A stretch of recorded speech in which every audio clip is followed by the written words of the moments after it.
Star Trek Prodigy, Supernova, Chapter 7.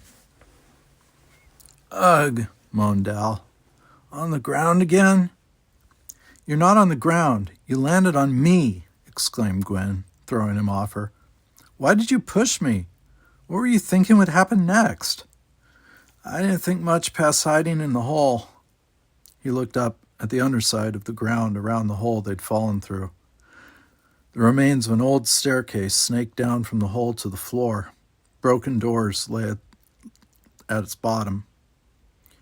Is this a cave? Asked Dal. Gwen activated her tricorder. Looks like it. From what I can tell, there's a huge network of tunnels stretching on in every direction, just like the ones on Tars Lamora. Dal recoiled at the comparison. Hopefully not just like the ones on Tars Lamora. Gwen had to agree. Tricorder readings are showing a life sign down here, just one, but past that, an enormous energy source. I wonder if that's what's keeping us from communicating with the protostar. I wonder if that life sign is friendly or not, said Dal. Well, those watchers are going to be here any second. We may not be able to outrun them, but we can try to slow them down. We'll deal with the life sign when we get to it. Leave it to me, said Dal, picking up a rock and aiming it at a precariously balanced bit of dirt and rocks hanging from around the hole they'd fallen through.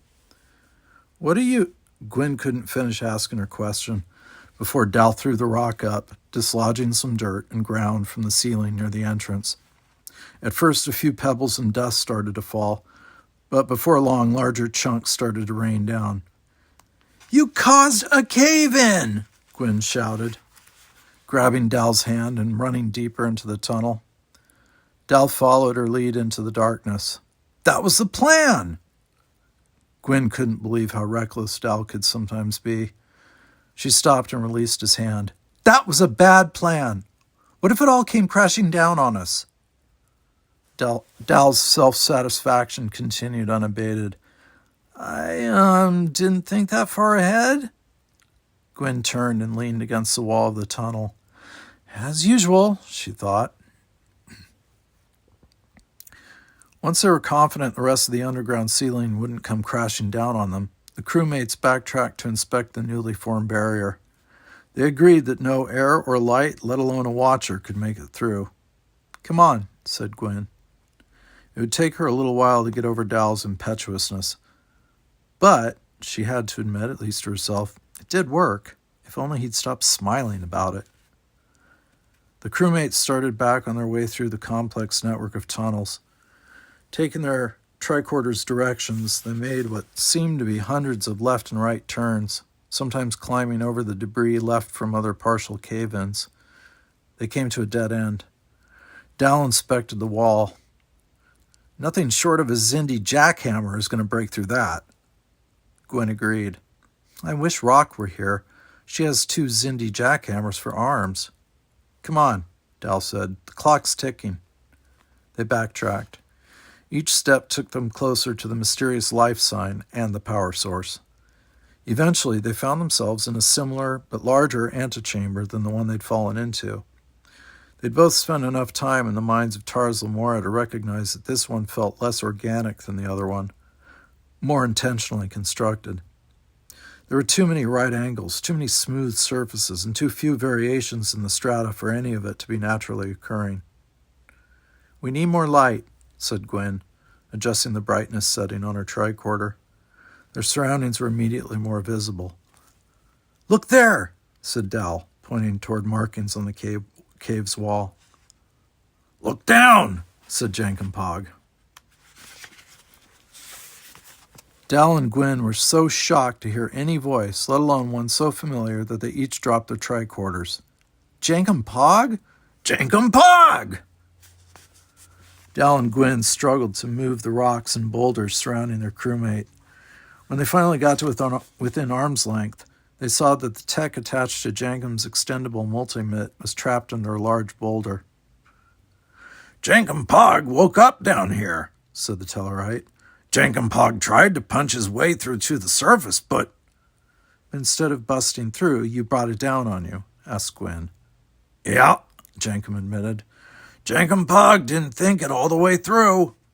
Gwyn shot Dal a look. There's a lot of that going around. It took a while, but after some pushing, pulling, and resting, Dal and Gwyn freed Jenkum and his multimit from the weight of the boulder. The crewmates took some time to catch their breath, get their bearings, and in Jenkum's case, rub his bruised arm. His high-tech mech didn't appear to be any worse for wear. There were no scratches or dings to be seen on the retractable cable or forearm covering, but the parts of his right arm not covered with mech did show signs of black and blue bruises rising to the surface of his hairy skin. Just as with Dal and Gwyn, his comm badge was not able to reach the protostar. After ensuring Jenkum's health, Gwyn tried to decipher the markings he'd seen on the cave wall. Is it a language? Asked Dal. Gwyn touched the symbols. In a way, it looks more like pictures than letters, but there's so much of it that's missing it's hard to decipher. Gwyn dragged her finger through one of the lines. Looks like ash. I guess whoever made this used the residue from the fires that kept them warm to leave a message. Jenkum Pog has an idea. Just because we can't see it doesn't mean it's not there. Jenkum adjusted his tricorder settings and shone it on the cave wall. Suddenly, what were incomplete dark symbols were now a glowing and comprehensive pictogram of a village. Dal's eyes widened. What did you do? Jenkum was triumphant. Ash is made from burnt wood, and burnt wood has a different chemical composition than whatever that stone is. So even if we could see it, there might still be some stuck into the rock. Jenkum set his tricorder to detect and highlight the differences, and ta-da! Gwyn was impressed. Good job, Jenkum. Maybe you do know what you're doing. Sometimes. Jenkum agreed. Then he said, Hey, what do you mean sometimes? Chapter 8. The mural showed a group of humanoids looking up to the stars. A giant swirl was painted near the largest star. Looks like a wormhole, thought Gwyn. Dal searched the wall for more art. What's this? He ran his fingers up a crack in the cave wall. It's too perfectly straight to be natural. Gwyn approached to inspect it for herself. She extended her fretwork and ran its tip from the roof to the ground. Ancient dirt and sediment fell away.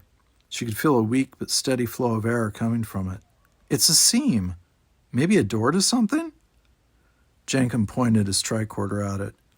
Jenkum Pog is picking up lots of things. Looks like water and food. Oh, and lots of energy, too.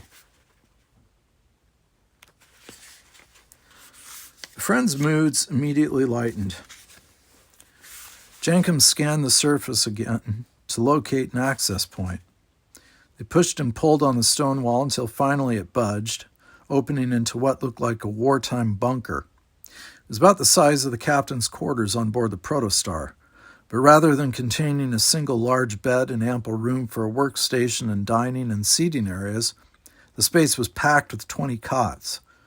Pillows and blankets were strewn everywhere, and instead of featuring decorations and artwork, these stone walls were lined with shelves packed with enough stores of food and water to last through a siege.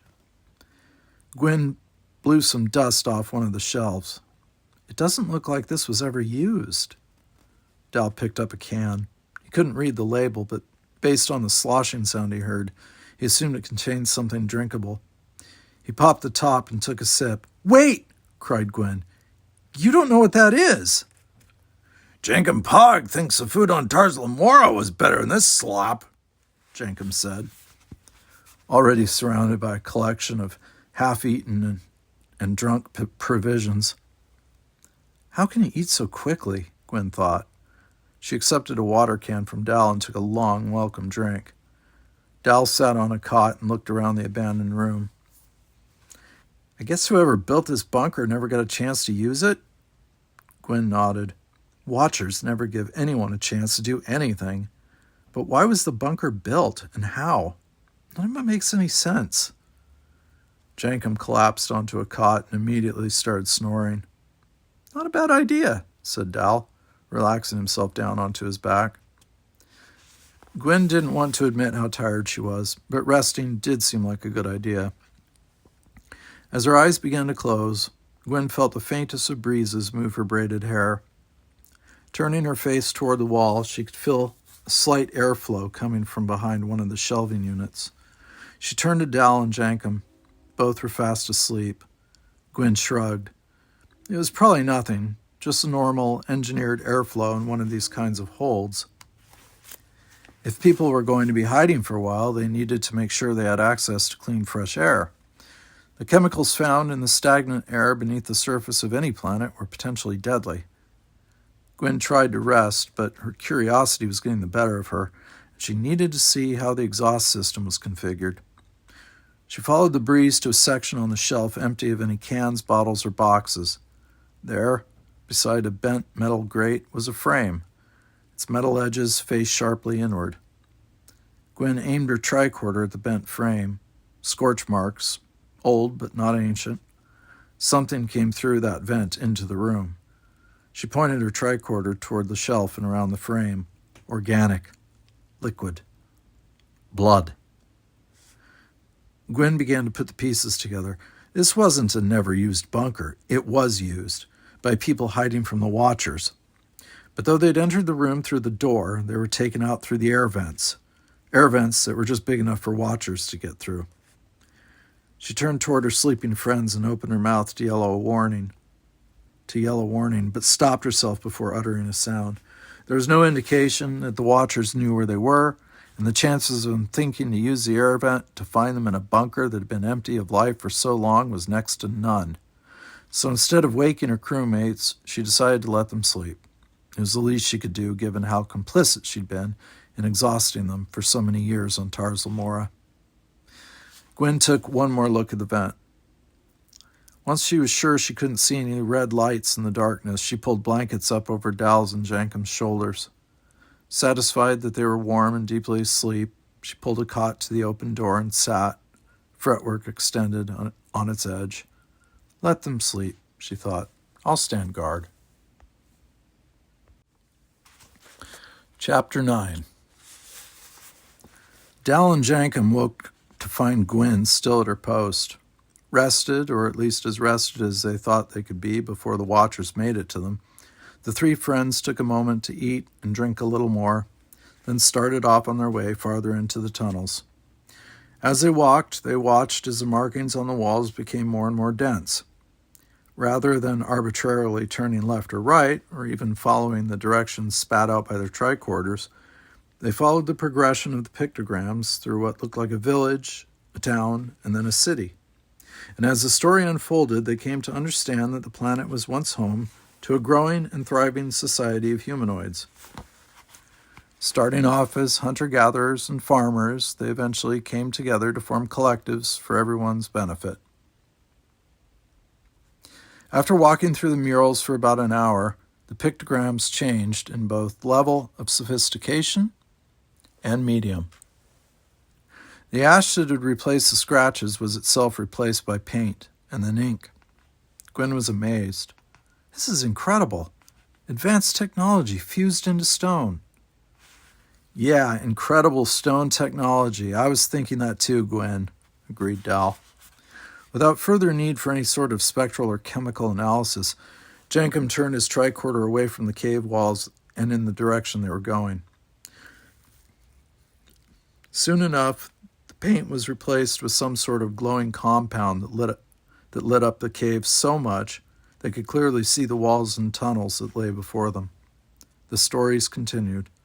Towns became cities, cities became metropolises, arts and commerce thrived.